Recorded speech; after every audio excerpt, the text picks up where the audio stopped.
Olá, seja bem-vindo ao Militar Global. Hoje vamos falar sobre: Europa mantém pressão sobre Rússia com renovação de sanções e Trump reafirma apoio a Israel e restaura segurança na região.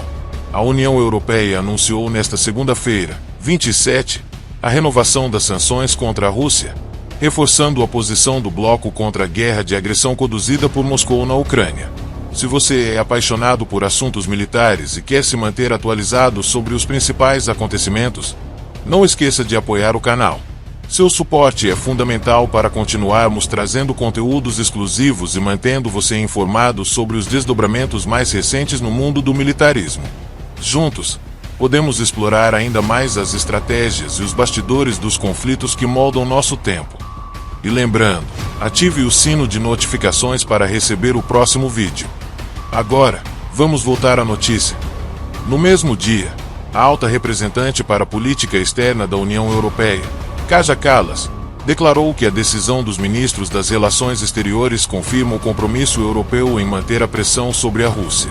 Segundo ela, a prorrogação das medidas punitivas continuará privando Moscou de recursos financeiros usados para sustentar o conflito. A diplomata destacou ainda que a Rússia deve ser responsabilizada pelos danos causados à Ucrânia e que as ações do bloco têm como objetivo minar a capacidade do Kremlin de financiar suas operações militares. A renovação das sanções só foi possível após a Hungria retirar o veto que havia ameaçado impor. O consenso entre os países membros da União Europeia era uma condição essencial para a prorrogação das penalidades. Nas últimas semanas, Budapeste havia sugerido que bloquearia a decisão, alegando ser prudente aguardar as diretrizes do novo governo dos Estados Unidos sob a presidência de Donald Trump antes de tomar qualquer decisão definitiva. Desde fevereiro de 2022, quando a Rússia lançou a ofensiva contra a Ucrânia, a União Europeia já impôs 15 pacotes de sanções com o objetivo de enfraquecer a capacidade do Kremlin de continuar sua guerra de agressão.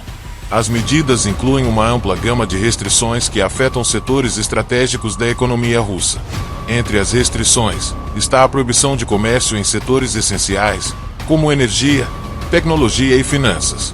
Além disso, a União Europeia impôs barreiras à comercialização de bens de luxo, ao transporte de produtos estratégicos e à radiodifusão de veículos de comunicação russos no bloco. As sanções também incluem o congelamento de ativos pertencentes ao Banco Central Russo, reduzindo o acesso de Moscou a recursos financeiros fundamentais para sustentar sua máquina de guerra. A estratégia da União Europeia busca não apenas reduzir a capacidade militar russa, mas também minar a economia do país, tornando mais difícil para Moscou sustentar um conflito prolongado. A expectativa é que o impacto dessas medidas se intensifique com o passar do tempo, ampliando a pressão sobre o regime de Vladimir Putin. Especialistas afirmam que, apesar das tentativas do Kremlin de driblar as restrições, as sanções estão afetando diretamente a economia russa, causando queda nas receitas do governo e dificultando o acesso a tecnologias essenciais para o setor militar. A União Europeia também continua a trabalhar em novas formas de intensificar as medidas punitivas, explorando possíveis sanções adicionais contra indivíduos e empresas envolvidas no financiamento do conflito. Os países do bloco ressaltam que as penalidades não são apenas uma resposta imediata à guerra, mas parte de um esforço maior para garantir que a Rússia enfrente as consequências de sua agressão e para impedir que atos semelhantes ocorram no futuro. Enquanto isso, a Ucrânia segue recebendo o apoio militar, financeiro e humanitário da União Europeia, que reafirma seu compromisso em ajudar Kiev a resistir à invasão e a reconstruir o país após o fim das hostilidades.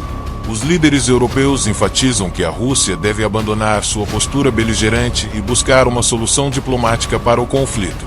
No entanto, até o momento, Moscou mantém sua estratégia agressiva, recusando-se a negociar sob os termos exigidos pela comunidade internacional. A decisão da União Europeia de estender as sanções também reforça a aliança do bloco com os Estados Unidos e outros parceiros ocidentais, que têm adotado medidas semelhantes para isolar economicamente a Rússia. Apesar das dificuldades impostas pelas sanções, o governo russo continua buscando aliados estratégicos para mitigar os impactos econômicos. No entanto, analistas avaliam que, a longo prazo, a dependência de parceiros como China e Irã pode comprometer ainda mais a economia do país. A posição europeia deixa claro que a pressão sobre Moscou não diminuirá enquanto a agressão russa persistir. O objetivo central da estratégia de sanções é enfraquecer a capacidade do Kremlin de continuar suas operações militares na Ucrânia. Ainda assim, há debate sobre a eficácia total das medidas. Enquanto alguns países defendem uma abordagem ainda mais rigorosa, outros alertam para os desafios de manter a unidade política dentro do bloco em meio a dificuldades econômicas internas. A questão energética também continua sendo um ponto sensível. A Europa tem buscado alternativas para reduzir sua dependência do gás russo, diversificando fornecedores e investindo em fontes renováveis para evitar futuras crises energéticas. A União Europeia reafirma que continuará monitorando os efeitos das sanções e ajustando sua estratégia conforme necessário. A intenção do bloco é garantir que Moscou não tenha meios para sustentar um conflito prolongado contra a Ucrânia. As discussões dentro do bloco mostram que a Europa está determinada a manter uma postura firme diante da agressão russa. A renovação das sanções sinaliza que o compromisso da União Europeia com a Ucrânia permanece inabalável. Com a continuidade da guerra, a pressão internacional sobre a Rússia tende a crescer, aumentando o isolamento do país e dificultando suas manobras diplomáticas e econômicas. No entanto, a resistência do Kremlin em recuar levanta dúvidas sobre os próximos passos da guerra. A União Europeia continuará apostando nas sanções como instrumento de pressão, mas até que ponto a estratégia será suficiente para obrigar Moscou a mudar de rumo?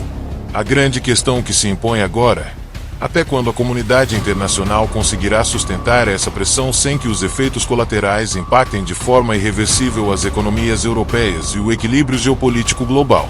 Agora vamos para outra notícia. Trump reafirma apoio a Israel e restaura segurança na região. O ministro das Relações Exteriores de Israel, Gideon Saar, expressou sua gratidão ao presidente dos Estados Unidos, Donald Trump, pela decisão de liberar o envio de bombas pesadas previamente suspensas por Joe Biden. Saar enfatizou que essa medida reforça a segurança da região e garante que Israel possa se defender de ameaças iminentes. No dia anterior, o portal de notícias americano Axios divulgou que Trump ordenou ao Pentágono a suspensão da restrição imposta por Biden, permitindo o fornecimento de 1.800 bombas MK-84, cada uma pesando cerca de 1 tonelada. Essas armas, armazenadas nos Estados Unidos, estão a caminho de Israel e devem chegar nos próximos dias, conforme informaram autoridades israelenses. No mesmo dia, Trump usou sua rede social Truth para afirmar que diversos equipamentos militares comprados e pagos por Israel, mas bloqueados por Biden, agora estão sendo enviados. Essa mudança de postura marca uma reaproximação entre os governos de Washington e Jerusalém, restabelecendo um compromisso histórico dos Estados Unidos com a segurança do Estado judeu. Em maio do ano passado, Biden havia suspendido o envio dessas bombas sob a justificativa de que poderiam ser utilizadas em áreas densamente povoadas da cidade de Rafah, no sul da faixa de Gaza. A decisão provocou um dos momentos de maior tensão entre os governos de Biden e Netanyahu, levando Israel a buscar alternativas diplomáticas para garantir o recebimento do armamento essencial para sua defesa. Desde o ataque do Hamas em 7 de outubro de 2023, Israel tem intensificado suas operações na faixa de Gaza com o objetivo de eliminar completamente o grupo terrorista. Biden, apesar de apoiar a ofensiva israelense, tentou impor restrições militares, gerando desconforto entre os aliados. Agora, com Trump de volta à presidência, a relação bilateral se fortalece, assegurando a continuidade do fornecimento militar necessário para a defesa de Israel. No dia 26 de janeiro, o ministro das Finanças de Israel, Bezalel Smotrich, elogiou a proposta de Trump para realocar os palestinos da faixa de Gaza para países vizinhos como Egito e Jordânia. Smotrich destacou que a ideia permitiria que os palestinos tivessem a oportunidade de construir uma nova vida longe da influência terrorista do Hamas, colocando fim a anos de instabilidade e conflitos na região. Segundo Smotrich, soluções tradicionais como a criação de um Estado palestino falharam, colocando em risco a existência de Israel. Ele enfatizou que apenas ideias inovadoras e corajosas, como a de Trump, podem garantir paz e segurança para Israel e para os palestinos que desejam uma vida longe do terrorismo. O ministro assegurou que trabalhará em conjunto com Netanyahu para desenvolver um plano operacional que viabilize essa estratégia o mais rápido possível. O grupo terrorista Hamas reagiu negativamente à proposta, alegando que frustrará qualquer tentativa de deslocamento dos palestinos. No entanto, a história demonstra que a insistência do Hamas em manter a população refém de sua ideologia extremista só tem levado a mais sofrimento e destruição. No dia 25 de janeiro, Trump argumentou que países árabes deveriam acolher mais refugiados palestinos, facilitando a limpeza da região para garantir a estabilidade e segurança. Ele revelou que discutiu essa proposta com o rei Abdullah II da Jordânia e que também pretendia abordar o tema com o presidente do Egito, Abdel Fattah el-Sisi. A bordo do Air Force One, Trump explicou que, ao longo da história, a região de Gaza tem sido palco de conflitos constantes e que o reassentamento temporário ou definitivo dos palestinos pode trazer alívio tanto para a população quanto para Israel. Ele defendeu que novas moradias poderiam ser construídas em territórios vizinhos para proporcionar aos palestinos uma vida digna, longe da opressão do Hamas. Durante sua campanha presidencial, Trump reiterou seu compromisso com Israel, reafirmando que os Estados Unidos devem continuar sendo o maior aliado do Estado judeu.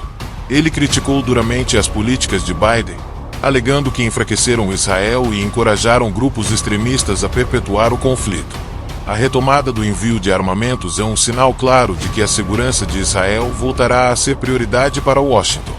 No dia 5 de dezembro, o ministro da Segurança Nacional de Israel, Itamar Ben-Gvir, anunciou sua intenção de apresentar a Trump um plano para incentivar a imigração voluntária dos palestinos de Gaza e promover o assentamento de judeus na região. Em entrevista ao jornal Ma'ariv, Ben-Gvir afirmou que contar com o apoio de Trump para essa iniciativa será uma decisão lógica e moral, beneficiando tanto os israelenses quanto os palestinos que desejam uma vida pacífica e próspera. No período de seu primeiro mandato, de 2017 a 2021, Trump demonstrou ser um aliado fiel de Israel, reconhecendo Jerusalém como a capital do país, transferindo a embaixada americana para a cidade e propondo um plano de paz que previa a anexão de 30% da Cisjordânia por Israel. Com sua volta ao poder, a esperança de uma política externa firme e pró-Israel renasce, garantindo que o Estado judeu possa continuar se defendendo contra ameaças terroristas. Diante dessa nova realidade, a pergunta que se impõe é: poderá Israel finalmente garantir sua segurança e estabilidade com Trump na liderança dos Estados Unidos? Gostou do vídeo? Curte, comente, compartilhe, nos siga, deixe sua opinião.